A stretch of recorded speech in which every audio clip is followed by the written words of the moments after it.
A collaboration between police and telecom giant MTN has led to the arrest of a 26-year-old man who kidnapped 2 children from the KNUST primary school. Collins James Koda, a native of Navrongo in the Upper East region, was arrested at his Asante Achemagogo hideout with 2 children he kidnapped from the school on Friday. But a swift intervention from police with the support of MTN led to the arrest of the suspect and subsequent release of the children. Ohiming Teria has been following the story. He's on the phone with some updates. Hello, Ohiming. How exactly was police able to track down the kidnapper?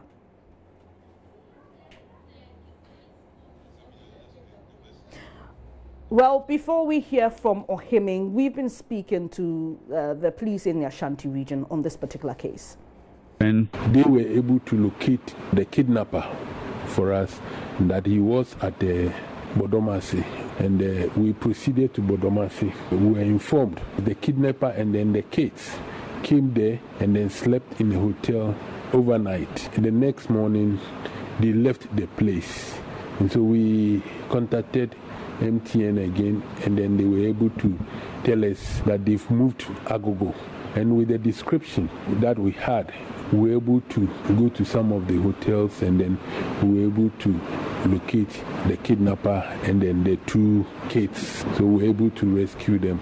Koda, who graduated from the Kumasi Technical University in 2009, tells police he had wanted to use money raised from the kidnapping business to fund his education at the Kwame Nkrumah University of Science and Technology. The motive behind the kidnapping of the kids is that he wanted money.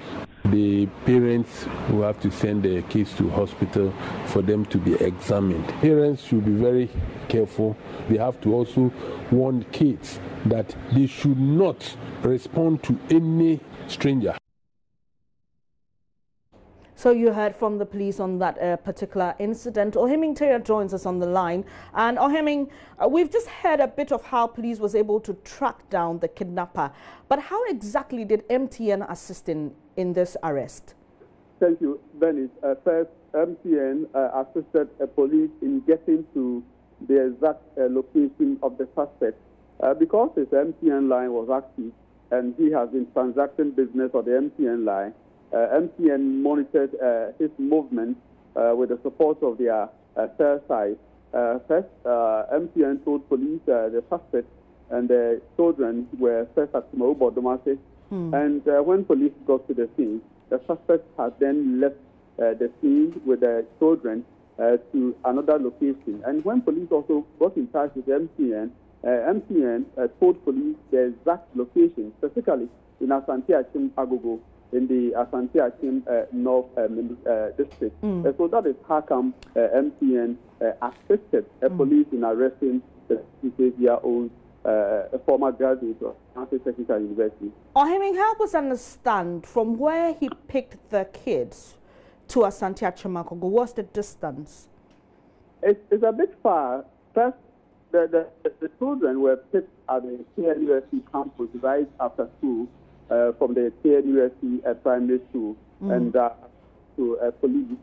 He said, told them he was assisting them to their parents because they have another sister who is actually at the crèche.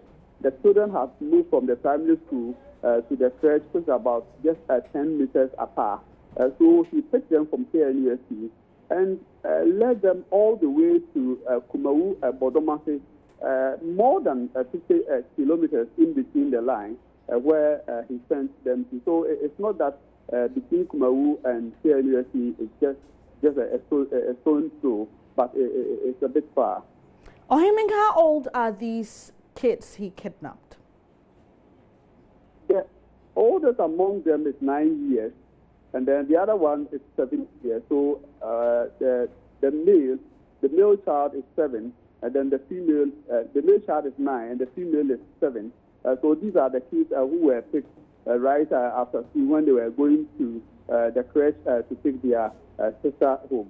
And Ohiming, have we heard from school authorities or the children if they resisted in any form? Because, I mean, 9 and 7, they're quite aware.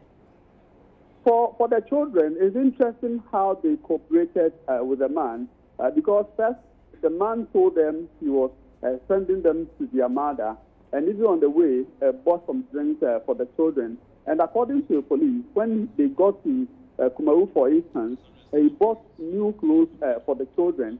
So even when police went into effect his arrest, at the time of his arrest, he had bought some more drinks for the children, and they were so comfortable with him that they even cried that police were arresting their uncle. This is a man they haven't seen. They met before on Friday, right after school. So for the children to fall for this man, police tells me he used a lot of tricks to conscientize the minds of these children, especially with the provision of drinks and new clothes, telling them that he's the uncle that they haven't met before.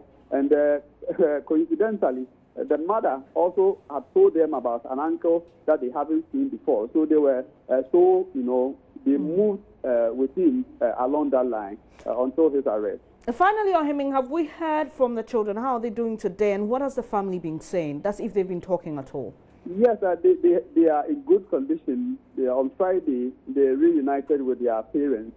Unfortunately, we haven't had the opportunity to speak to them since the parents told me, according the police have warned them not to grant any media interview until they are spoken or interrogated the children at that point.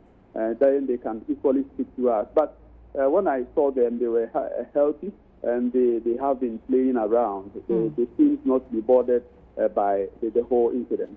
Ohimeng, I'll have you hold on now, because we want to speak to the Ghana Education Service and find out really whose responsibility is it to ensure the safety of children while in school, and how the GES has also fared as a regulator in this stead, because the situation appears to be quite common these days. Cassandra Truman-Poffo is Head of Public Relations at the Ghana Education Service. She joins us on phone with more. Good morning, madam. Thanks for accepting to speak with us. Good morning, Vanessa. Has this particular case come to the attention of the GES? Yes, Vanessa, we heard of the incident, and we know the police are taking over, and I know everything is wrapped up now, since they've been able to arrest the person and all of that. The school in question, is it a private or a public school? It's a private school. It's a private school. But where does GES responsibility end or extend to? In this case, do you have direct responsibility over a private school such as the KNUST Primary School? Yes, please. When it comes to taking of wards in school, what we do is that we've given that responsibility to the heads of institutions. So whether it's a public school or a private school, we expect that they ensure that whoever comes to pick any child from the school is somebody that they know. And so that arrangement is done between the parents or guardians and the school authorities. I know in private schools, some of the private schools, they even have tasks or kind of ID tasks and all of that, so it at the security point, so that indeed they are the real person to pick up maybe what A or what B. And so there are a number of measures. It is a life in the bottom of the school head, but we do not have a laid-down regulation that to govern. It happens at the school level. Well, quite recently we've seen a lot of these. A few weeks ago there was a video that was trending on social media about a young boy who was almost kidnapped by a woman. Luckily or thankfully, his father just came right on time. But teachers and parents alike have become very worried with these kind of reports in the media. You've told us whose responsibility it is, but is the GES considering, creating any policy or laid down procedure, considering what we're seeing lately? Well, so the creation of any policy or something, that would be management decision. But what we do is always engage the parents during PTA meetings, and we keep telling them, let us know so that they will be watchful or mindful of people that they send to pick up their wards. And so we only have to keep educating the parents during the PTA meeting so that they get to know what exactly when it comes to the picking their wards. And so that's exactly what we do. Thank you very much for your time this morning. Cassandra Chuman-Poffo is head of the Public Affairs Directorate of the Ghana Education Service. We'll take a quick breather now. When we come back, we'll be talking about women in battle and more. Do stay.